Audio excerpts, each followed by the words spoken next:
Y estamos tomando temas o situaciones, y cuando Willy me pasó el tema, decía, todavía es pecado esto. Y me dio el tema sobre la ansiedad. No sé por qué me lo dieron a mí. Pero es muy interesante cuando uno empieza a estudiar estos temas y empieza a buscar definiciones y hurgar en cuanto a este tema, ¿no es cierto? Si tratamos de reunir todas estas definiciones, la ansiedad es la emoción que uno siente ante desafíos, presentes o futuros, ante situaciones que tengo que vivir hoy o que tendré que vivir un tiempo después. Ahí me quedé enganchado porque generalmente nosotros estamos mucho más ansiosos por el futuro que por el presente. Y es interesante que esa ansiedad es una emoción. Y la emoción implica conductas. O sea, la ansiedad es un desafío ante situaciones presentes o futuras.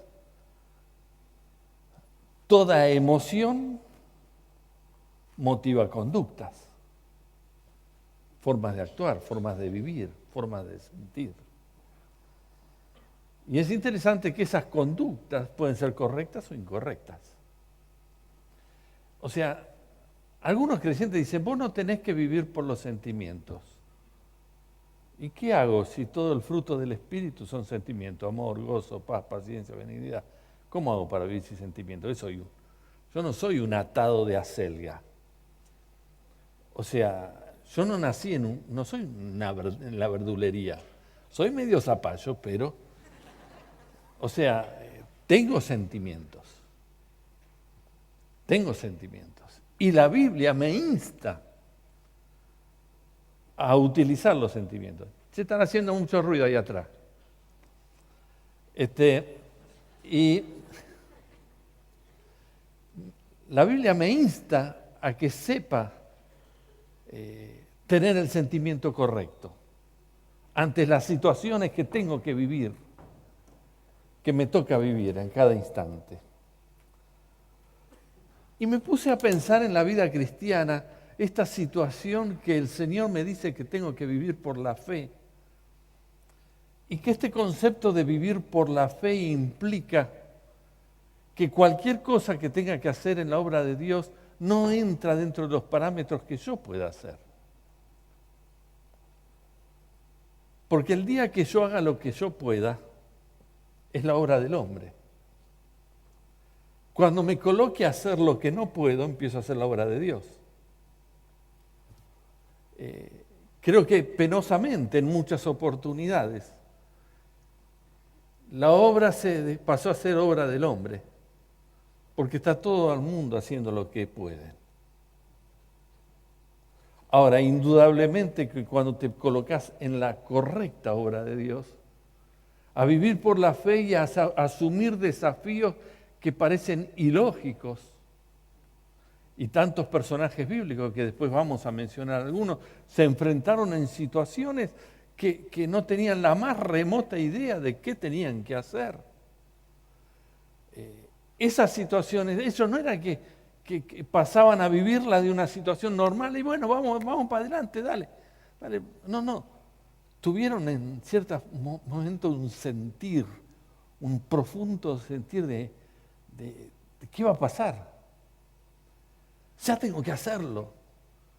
¿Cómo lo hago? Y entonces esa emoción los llevaron a tener conductas.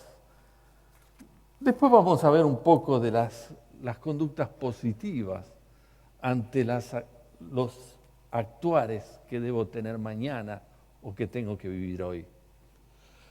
Pero es interesante que cuando busqué en algunos libros de psicología en cuanto a este concepto de las conductas motivados por la ansiedad.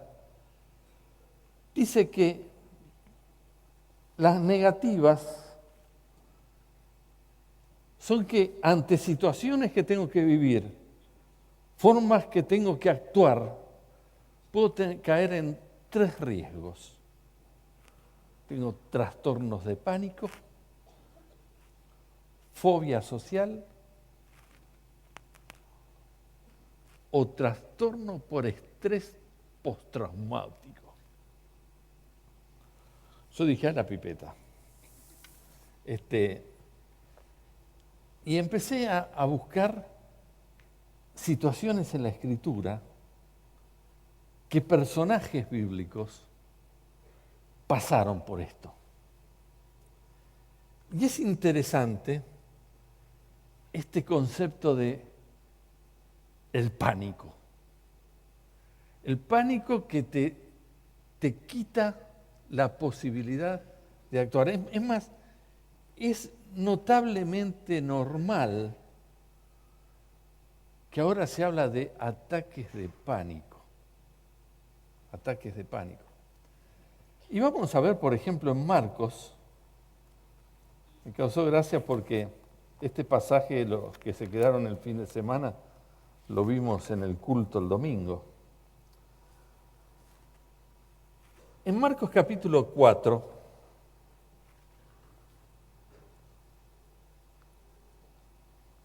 es muy interesante, están los discípulos con una multitud en el mar de Galilea y el Señor los hace, fíjense, 4:1, otra vez comenzó Jesús a enseñar junto al mar de Galilea y se reunió alrededor de él mucha gente, tanto que entrando en una barca, se sentó en ella en el mar y toda la gente estaba en tierra junto al mar. O sea, usó de plataforma, más o menos como si yo corriese la cortina y me subo en el arca que está acá atrás. Y todos ustedes se vienen y se ponen acá y yo hablo de arriba del arca. A los que están viendo por internet no entienden nada, pero ustedes sí. Acá atrás está el arca de Noé.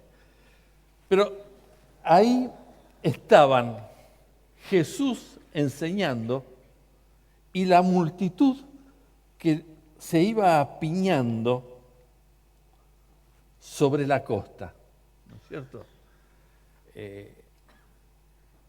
Había un enseñador que decía que detrás de cada micrófono hay un demonio, porque cuando vas a hacer la invitación empiezan a andar mal los micrófonos. Pero no había sistema de sonido en aquel entonces. En muchas oportunidades se utilizaban a los discípulos que se iban colocando en diferentes lugares, el maestro enseñaba y el discípulo iba repitiendo, de esa manera podían llegar a mayor multitud. Pero también uno de los elementos era estar cerca de agua y el agua traslada el sonido, por eso también, sabiendo de que el mar de Galilea está colocado bajo el nivel del mar y teniendo todas colinas, existía la posibilidad de llegar con el hablar, el discurso del Señor, que era tan abundante, ¿no es cierto?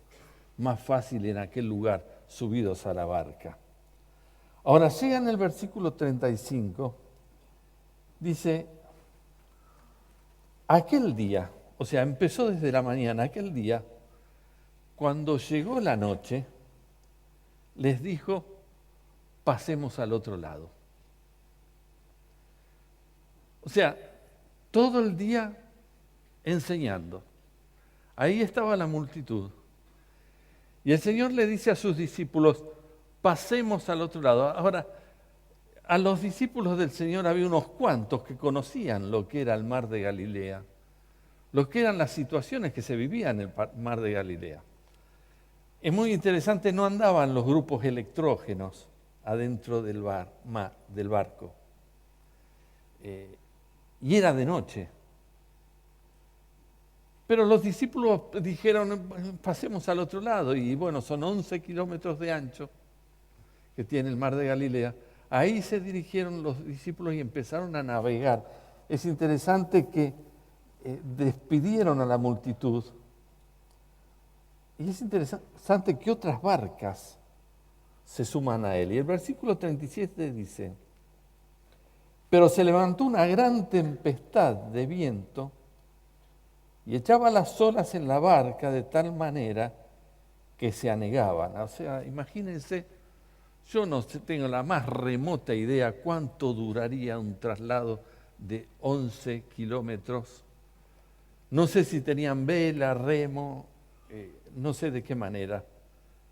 Pero supongo que el Señor Jesús, después de haber hablado y enseñado, empezaron a navegar, estarían a 5 kilómetros y medio de cada lado, en el medio del mar.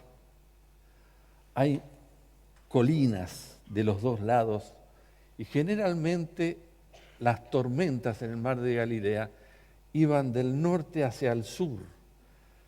Y el viento fuerte que se levantaban en esa dirección es muy interesante. El mar de Galilea era un lugar donde iban a pescar, pero yendo hacia el sur, el mar de Galilea sigue por el río y termina en el mar muerto, donde no podés pescar nada.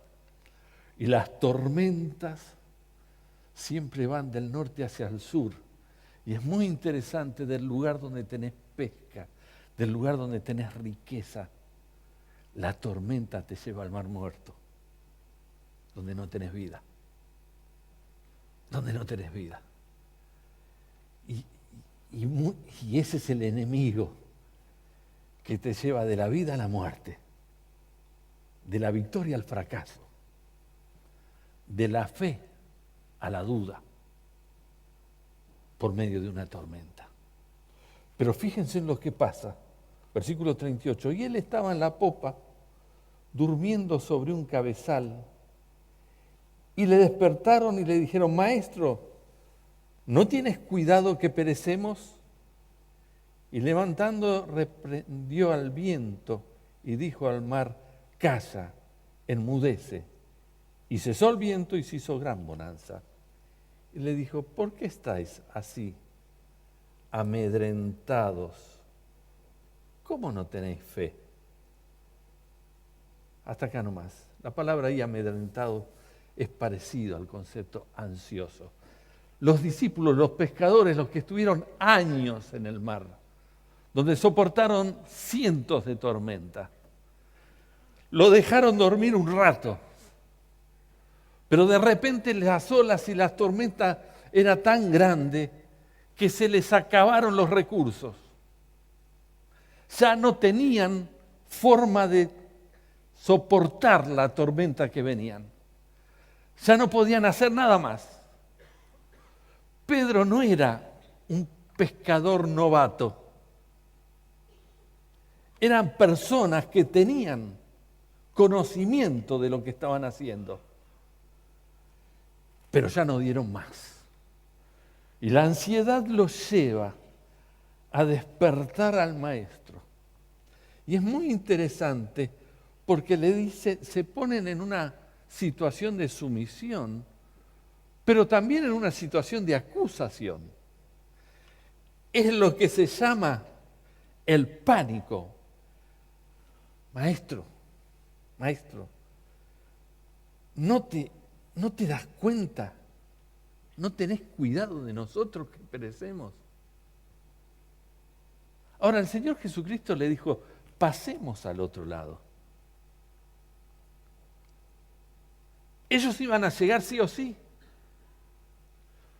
Porque el Señor sabía de la tormenta, sabía todo. Y si el Señor estaba, al otro lado ibas a llegar. Pero la ansiedad llegó a producir tal pánico que reconociéndolo maestro, lo nominan un mal maestro, porque no tiene cuidado de sus discípulos. ¿No te das cuenta que perecemos? Señor, ¿cómo dejas de tener cuidado de nosotros? ¿Cómo estás dormido mientras perecemos? No vamos a llegar al otro lado. Ay, la ansiedad que produjo el pánico en los discípulos, que le dejaban al Señor Jesucristo con el título de maestro, pero con la acusación de ser un maestro que no cuida a sus discípulos. ¿Sabes cuántas tormentas vas a tener en la vida? ¿Sabes cuántas veces el mar de Galilea quiere llevarte al mar muerto? El lugar donde tenés vida te quiere llevar al lugar donde no podés estar más de 20 minutos en el agua porque te dicen que es absolutamente nocivo para la salud estar más de 20 minutos. El pánico, la ansiedad, el sentimiento incorrecto ante lo que estoy viviendo y hasta el futuro que me espera, sacó al Señor de ser el que busca el bien de mi vida. Lo acuso de la situación que estoy viviendo. Y le digo, no tenés cuidado. No tenés cuidado.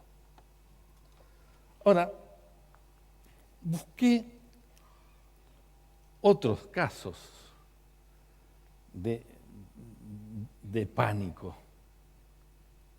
Jonás, cuando recibió la orden, levántate y ve a Nínive y diles, sintió pánico, sintió terror.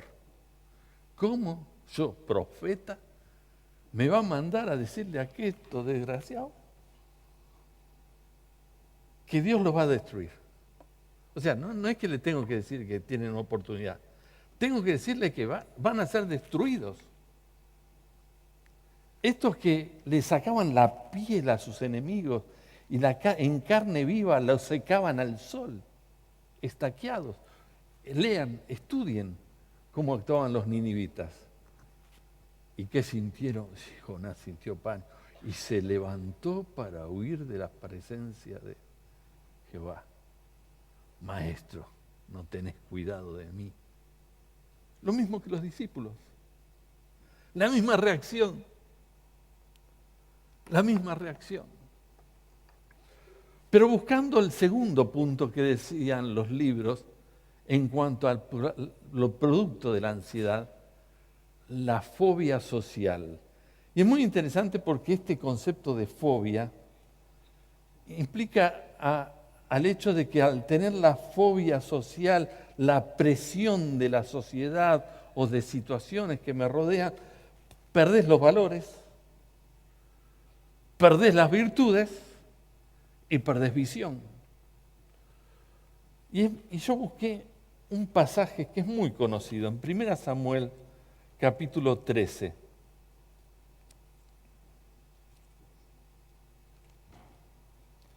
Primera Samuel, capítulo 13. Tenemos que apurar. Versículos 8 y 9. Estaban enfrente de los filisteos, se acercaba el momento de la guerra, y estaba el rey Saúl teniendo que esperar que venga Samuel para ofrecer sacrificio antes de la lucha. Y versículo 8 dice, y él esperó 7 días, conforme al plazo que Samuel había dicho. Pero Samuel no venía a Gilgal, y el pueblo se le desertaba. Entonces dijo Saúl, traedme el holocausto y ofrenda de paz, y ofreció el holocausto. Y cuando él acababa de ofrecer el holocausto, y aquí Samuel que venía, y Saúl salió a recibirle para saludarle. Entonces Samuel dijo, ¿qué has hecho? Y Saúl respondió, porque vi que el pueblo me desertaba y que tú no venías dentro del plazo señalado y que los filisteos estaban reunidos en Micmas. Me dije, ahora descenderán los filisteos contra mí a Gilgal y yo no he implorado el favor de Jehová. Me esforcé, pues, y ofrecí holocausto. Entonces Samuel dijo, locamente has hecho. No guardaste el mandamiento de Jehová tu Dios, que él te ordenaba, pues ahora Jehová, hubiera confirmado tu reino sobre Israel para siempre. Se terminó, perdiste el reinado. ¿Qué te pasó, oh rey Saúl? El pueblo desertaba. Samuel había dicho, yo voy a ir y ofreceré holocausto. En su momento, en su tiempo correcto, yo voy a cumplir, pero lo social, la sociedad me empujaba y se me acaba la fe. La ansiedad me consume de tal forma que ya dejo de creer en la palabra, ya dejo de confiar en que Dios va a actuar. Entonces les doy una mano al Señor. El sacrificio que tenía que ofrecer Samuel lo hago yo. Dios, necesitas ayuda. Yo tengo la capacidad de ocupar tu lugar. ¿Se acuerdan cuando Pedro, en el momento que estaban antes de la crucifixión, desenvainó la espada y le cortó la oreja al paisano? Y siempre digo, no le apuntó la oreja. Porque estoy seguro que el tipo cuando vio que la espada se inclinó y le cortó la oreja. Porque si no le cortaba el gañote, le cortaba el cogote de una. Porque tiene que tener mucha puntería para cortar la oreja y no cortar el hombro. Pero Pedro, ¿qué dijo ahí? Ante la situación, ante la presión social, ante esto que me aprieta, Dios necesita ayuda de mí. Lo mismo hizo Saúl. No llega Samuel, yo voy a hacer el sacrificio. Yo voy a hacer el holocausto. Yo voy a quebrar principios bíblicos porque Dios necesita mi ayuda. La ansiedad por la situación social que estoy viviendo me mueve a actuar de una forma incorrecta de acuerdo a la Escritura. ¿Le pasó? ¿Qué hizo? Perdió los valores. Ya los valores estaban cambiados. Perdió las virtudes. Él tenía que ser el rey que tenía que dar coraje y era el rey que tenía la posibilidad de ser instaurado para siempre, que después vino David que fue instaurado para siempre. Perdió las virtudes. Y es interesante que perdió absolutamente la visión. Él tendría que haber sido en ese momento, ante la situación crítica, decir, Señor, jamás vas a abandonar, porque mayor es el que está en nosotros que el que está en el mundo. Porque nada tengo que temer, porque todo lo puedo en Cristo que me fortalece. No importa que venga el enemigo, no importa que una manga de cobardes se escape. Así me quede solo, voy a vencer. Pero de ninguna manera me va a condicionar la sociedad que me rodea. Y este concepto de las fobias ante la presión de la sociedad, yo tengo que ser igual a ellos para ganarlos a ellos. Yo tengo que actuar de cualquier forma con tal de que la sociedad me acepte. Te trastoca todos los principios de conductas que tenés que tener. Y parece que no tenés que cumplir con la ordenanza escritural y puedo hacer lo que quiero. Vamos a darle una ayudita a Dios porque Dios no puede solo. Necesita de mí. Yo lo puedo hacer. No, querido. No, querido. En la obra de Dios, ninguno es indispensable. Porque el que obra es Dios y nosotros somos herramientas. Las fobias. Ahora, cuando tenían que buscar el tema del trastorno por estrés postraumático en la Escritura, yo dije, estos psicólogos parecen a ciertos informes, viste, que vos lo escuchás y no sabés lo que dicen. Pero empecé a buscar un pasaje que me llamó mucho la atención. Y fíjense en Números, capítulo 20. Números 20.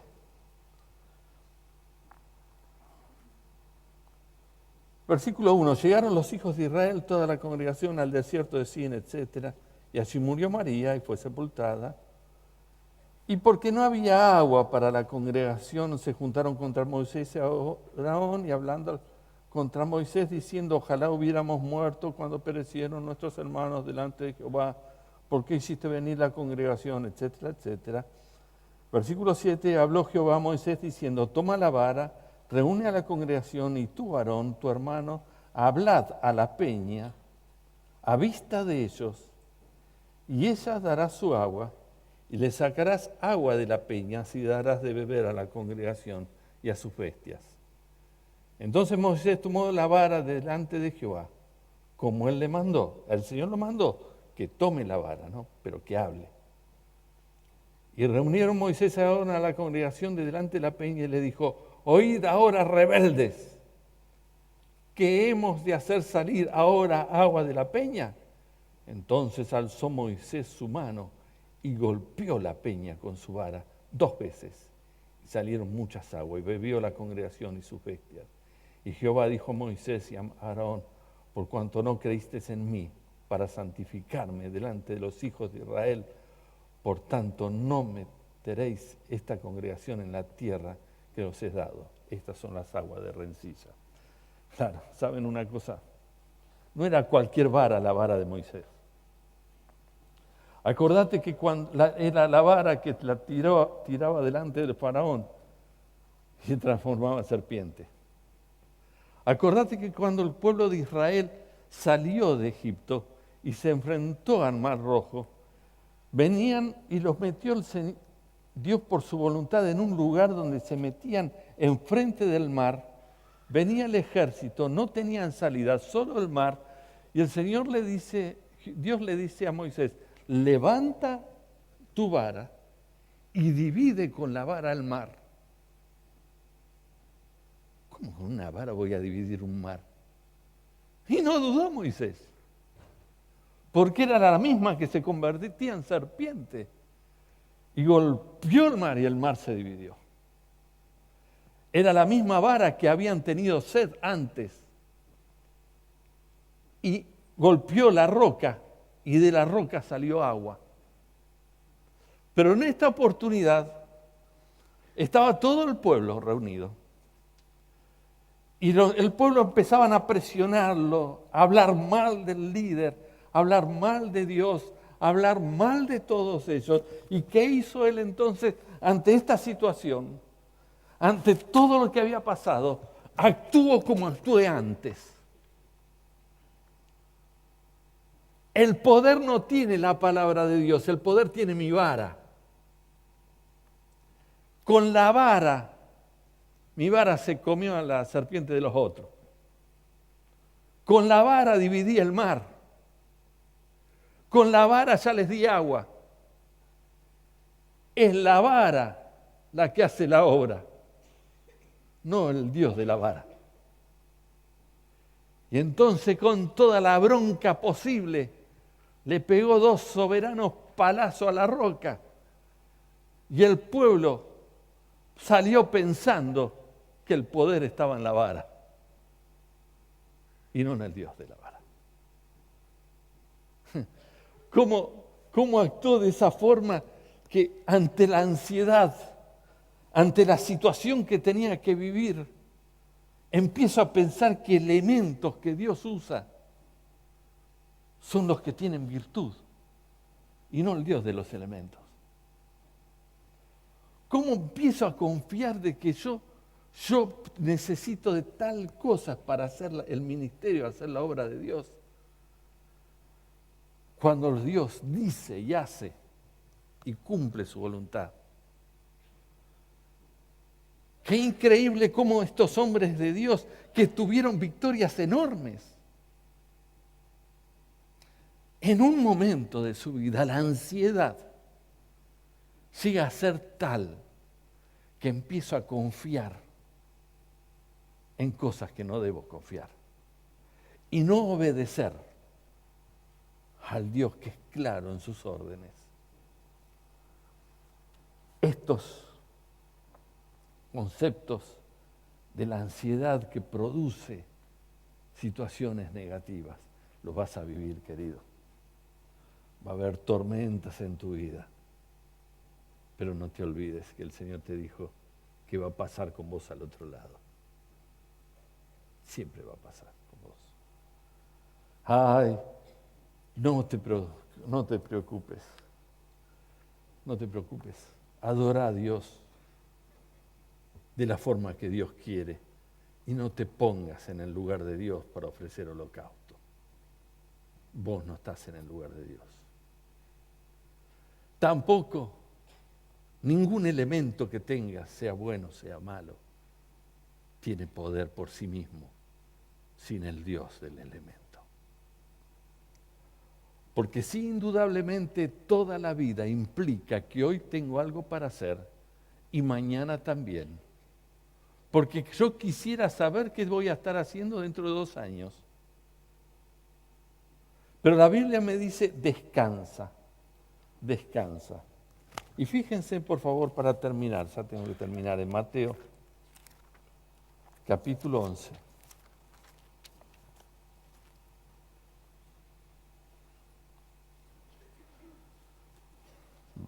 Versículos 28 al 30, dice, venid a mí, todos los que estáis trabajados y cargados, y yo os haré descansar. Llevad mi yugo sobre vosotros y aprended de mí, que soy manso y humilde de corazón, y hallaréis descanso para vuestras almas, porque mi yugo es fácil y ligera mi carga. Fíjense que hay 2 cosas que debemos hacer: venir a mí y aprender de mí. Hay 2 órdenes ahí: venid y aprended. Y aprended de mí porque soy manso y humilde. Pero es interesante que también es activo, porque dice, trabajaremos juntos. Trabajaremos juntos y hallaréis descanso para vuestras almas. Y voy a trabajar llevando el yugo juntamente con Él. Trabajar sabiendo que con Él es fácil y mi carga es ligera porque Él es todopoderoso. ¿Saben? Cada día de tu vida puede ser el elemento por el cual perdés control sobre tu vida. Hasta la situación más irrisoria que puede ser, o la tormenta más grave. Pero nunca te olvides que hay solo un lugar donde hay descanso. El único lugar que era igual y parejito era al pie de la cruz. Al único lugar donde podemos recurrir para cualquier situación que me toque vivir en la vida es Él. Y Él dice, venid a mí todos. Pero ¿sabe qué me gusta? Que no dice todos los soberbios, todos aquellos que piensan que Jesús lo abandonó en medio de la tormenta. Todos aquellos que pensaron que el profeta ya no viene, que su palabra no se cumple. Todos aquellos que se enfrentaron y piensan que los elementos, no, esos que no vengan. Porque yo vine a buscar lo perdido, lo débil para transformarlo en fuerte. Aquellos que se animan a vivir la vida cristiana, que implica algo que vos con tus fuerzas no podés hacer. Que te vas a sumergir en situaciones que ni te vas a imaginar. Pero vas a tener que hacer como Gedeón diciendo, sacá, descontá, confiá, la victoria la tengo yo porque yo soy el que peleo, no vos. No vos. Yo soy el que doy el maná, no sos vos que lo tenés que hacer. Yo soy el que te doy la victoria. Pero escúchame, para tener victoria tenés que tener lucha. Y para tener lucha tenés que tener enemigos. ¿Cómo querés tener victoria sin lucha, sin enemigos? Imposible. No podés vivir flotando en tu vida cristiana. Uno no sabe qué va a vivir mañana, pero yo sé algo, que no a dónde huiré de tu presencia, a dónde me esconderé de tu espíritu. En cualquier lugar que vaya, Él está conmigo. Ante cualquier situación que no tenga la más remota idea de cómo tengo que actuar, tengo que cuidarme. Porque cualquier tormenta me va a hacer pensar que ya Dios no me cuida. Cualquier situación va a ser diciendo, Dios no cumple su palabra. O cualquier situación voy a pensar que los elementos, las organizaciones van a suplir lo que Dios tiene que hacer. Y la vara tiene más poder que su palabra. No sos un atado de acelga. Vas a tener muchas encrucijadas en la vida. Pero sabes siempre que una persona sometida a la grandeza de Dios jamás va a dejar de ver la huella donde tiene que colocar el pie. Jamás. Y pisando donde Él pisó, no hay pánico. No hay presión de la sociedad. No hay estrés postraumático. Hay victoria en victoria. Porque Él ya pisó donde yo tengo que pisar. No sé qué estás viviendo en tu vida, pero yo sé quién sabe. Descansa. Venid a mí, dijo el Señor, todos los trabajados y cansados, y yo te haré descansar en medio de la tormenta. Un escritor puso, en medio de la tormenta en el mar de Galilea, los discípulos se hubiesen podido acostar al lado del Señor y dormir, porque el Señor dijo, pasemos al otro lado. Y en lugar de eso, lo acusaron al Señor de que no tenía cuidado de ellos. Con Él nunca dejo de vencer. ¿Por qué? Porque la batalla es de Él, la victoria es de Él.